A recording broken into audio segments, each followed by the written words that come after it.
Depuis sa création, le Grand Steeplechase de Paris attire les foules. Le tout Paris se presse sur la butte Mortemart. Des dizaines de milliers de personnes se donnent rendez-vous pour y fêter l'obstacle au printemps. Des pelouses bondées au cœur de l'hippodrome où les spectateurs réagissent au moindre soubresaut des acteurs de la course. La première victoire dans le Grand National de France est britannique avec le succès de Miss Hungerford.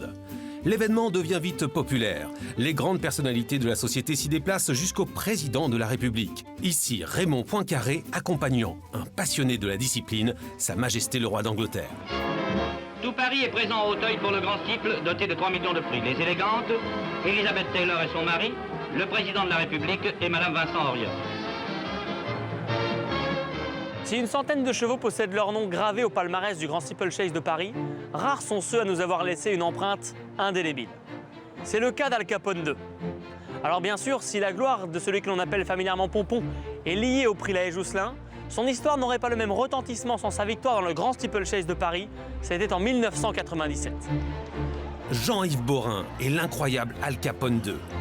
Enfin un premier grand steeple pour celui qui remportera 7 fois son équivalent automnal, le prix La Haye-Jousselin.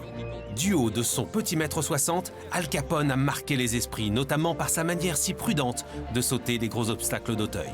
Un style diamétralement opposé à celui d'un autre crack entraîné par Bernard Secli, le roi Catco. Aux abords du poteau, c'est Catco. L'Alezan déménageur de la Casaque-Montesson incarne la perfection du cheval de grand steeple. Puissance et aisance sur les obstacles lui permettront de remporter 3 fois l'épreuve reine, imitant ainsi la légendaire Hier 3, 30 ans plus tôt. 3, c'est aussi le score de Mid-Dancer dans les années 2000. Son premier sacre à l'occasion de son 17e succès en France sans défaite, un exploit vibrant. Il lance maintenant Mid-Dancer qui va demeurer invaincu en France et qui va s'imposer. Première victoire dans le Grand Steeplechase de Paris. Le Grand Steeplechase de Paris est l'épreuve la mieux préparée par les entraîneurs. Pour autant, il arrive que des imprévus surviennent, qu'ils soient sur la piste ou en dehors.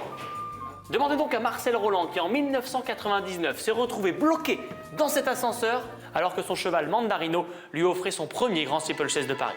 Travailler pour ce moment depuis plus de 20 ans, enfin y arriver et ne pouvoir le vivre en direct, l'une des histoires les plus incroyables du Grand Steeple.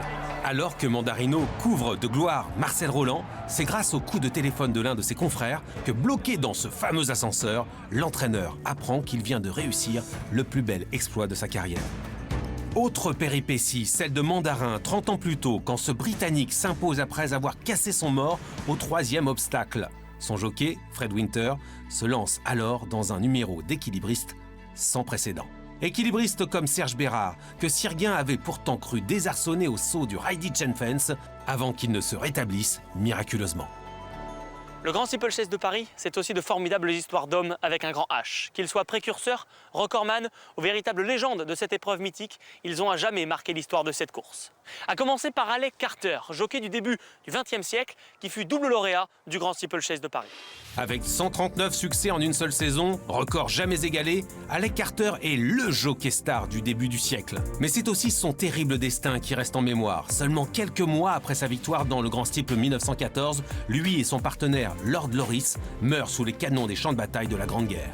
Chez les entraîneurs, André Adel, le génie aux 5 grands steeples, restera comme un exemple. Parmi ses disciples, André Fabre, qui remportera un grand steeple en tant que jockey et 4 en tant qu'entraîneur, à l'image du mansonien Jean-Paul Gallorini. D'autres, comme Bernard Secli ou Guillaume Macaire, s'inspireront également du génie d'Adel. Ils sont encore, aujourd'hui, co-détenteurs du record de victoire dans le Grand Steeple, avec 6 succès chacun. Chez les propriétaires, la marquise de Moratala et sa célèbre casaque rouge aura laissé une empreinte indélébile avec ses 5 succès, tout comme les couleurs bleues et rouges de l'américaine Magellan Bryant, lauréate de 3 éditions consécutives. Enfin, impossible de ne pas citer Daniel Wildenstein. Après avoir remporté Prix d'Amérique et Prix de l'Arc de Triomphe, sa célèbre casaque bleue enlève le Grand Steeple grâce à Coptijet. 145 ans d'exploits, d'adrénaline, de joie et de fureur. Le Grand Steeplechase de Paris est un vertige dans lequel les héros d'Auteuil continueront à plonger avec délice chaque année au mois de mai. Si la gloire de celui que l'on appelle familièrement Pompon est liée au prix La Haye-Jousselin, son histoire n'aurait pas le même retentissement sans sa victoire dans le Grand Steeplechase de Paris.